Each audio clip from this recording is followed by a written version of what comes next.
Venkateswara Prabhakar, CPM party Chandra Pulla Reddy కేంద్ర committee కార్యదర్శి. అయితే ఈరోజు ముఖ్యంగా ఛత్తీస్గఢ్లో కాంకేర్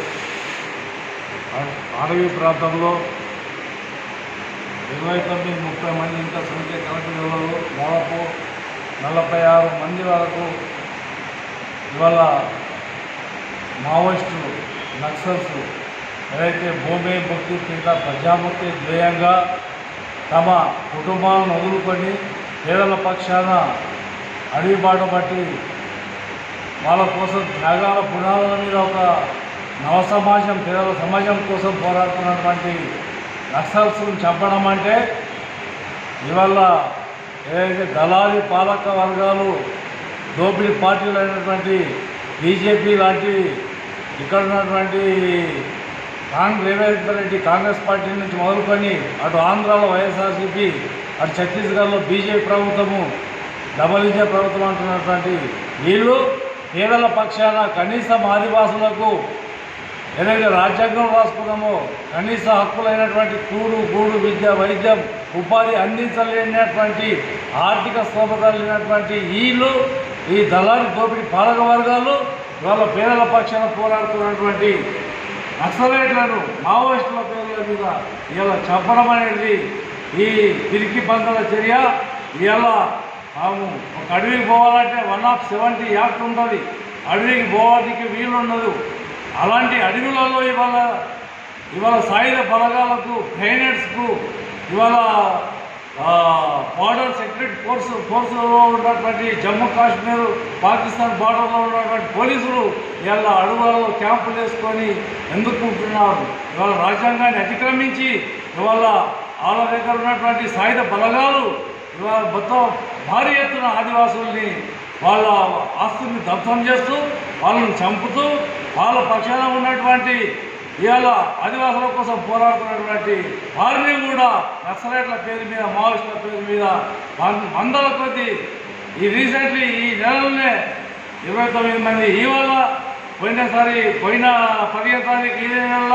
16 మంది, అటు పోయిన ఇదే నెల 3వ తారీఖు 6 మంది. ఈ విధంగా చంపుకుంటూ పోతే కేవలం మనము ఎక్కడ ఇజ్రాయిల్ పాలిస్తాన్ని చూస్తూ ఉన్నాం. ఇవాళ సొంత ప్రజలపైన, సొంత ప్రధానమంత్రి, సొంత ఆదివాసులు, ఇవాళ భారత రాష్ట్రపతి ఒక మహిళగా ఉండి కూడా నువ్వు ఒక ఆదివాసులు చంపుతూ ఉంటే నువ్వు సోకోచి బొమ్మలాగా చూస్తూ ఉన్నావు. నీకు అసలు నీ జాతి పట్ల నీకు ఏమైనా ఉంటే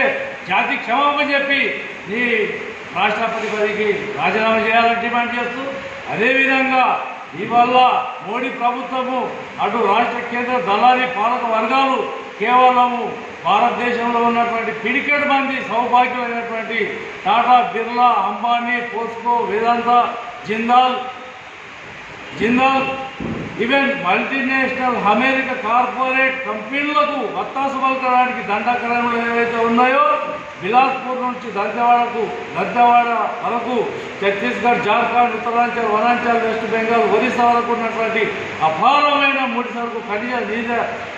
నిధి నిక్షేపాలు, మైనింగ్, రంగురాళ్ళు దోసుకెళ్లడం కోసం ఈ 10 మంది కోసము ఇవాళ కేంద్ర రాష్ట్ర ప్రభుత్వాలు పనిచేస్తూ ఉన్నాయి. ఇవాళ జల్ జంగిల్ జమీన్ పేరు మీద ఏదైతే ఉద్యమాలు నిర్మిస్తున్నారో వాళ్ళని మావోయిస్టు పేరు మీద చంపుతూ ఇక్కడ అతి భయంకరమైన యుద్ధ వాతావరణాన్ని క్రియేట్ చేస్తూ వీళ్ళ ఆదివాసుల్ని అడవుల నుంచి తరివేసి అక్కడి నుంచి ఆ దోసుకెళ్ళడానికి ఇవాళ సాయుధ బలగాలు అక్కడ దిగి ఉన్నాయి. ఇమీడియట్లీ మేము డిమాండ్ చేస్తూ ఉన్నాం చంద్రపుల్లారెడ్డి పార్టీ కేంద్ర కమిటీగా అక్కడున్న సాయుధ బలగాల్ని ఇమ్మీడియట్లీ త్వరలో వెనక్కి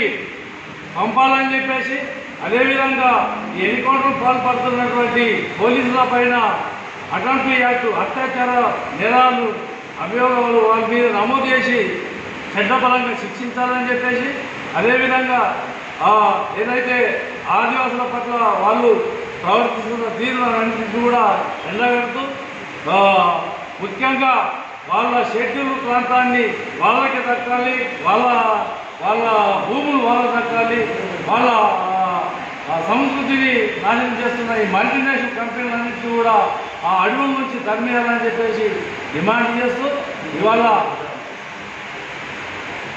ఇవాళ సిపిఎంఎల్ చంద్రపుల్లారెడ్డిగా ఇవాళ